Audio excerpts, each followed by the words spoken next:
কেন অহংকার করি বলেন তো?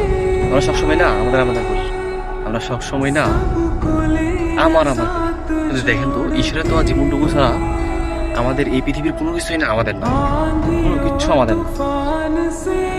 শেষ গন্তব্যের কাছে এসব কোনো কিছুই না, সব কিছুই যেন ব্যথা মনে হবে, সব কিছুই যেন খারাপ মনে হবে, কোনো কিছুই আর ভালো লাগবে না।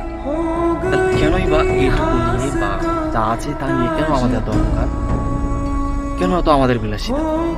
এসব করি বলতো, ঈশ্বরের দেওয়া জীবনটুকু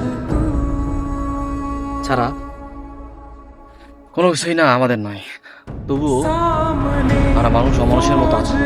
আমরা সবসময় ভাবি যে না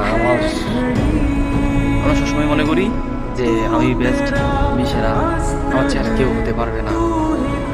দেখেন, এসব কোনো কিছুই না, এত অহংকার, এত ইয়া ঈশ্বরও পছন্দ করে। সো পৃথিবীতে বাঁচতে হলে ভালোভাবে বাঁচুন, কাকে ক্ষতি করে, কারো মন ছোট করে কেউ কথা বলবেন না, কোনো কথা বলবেন না। আপনিও এগিয়ে যান, অন্যকে এগিয়ে যাওয়ার চেষ্টা করবেন, কারণ এগিয়ে যাওয়াতে কাউকে থামিয়ে রাখবেন না।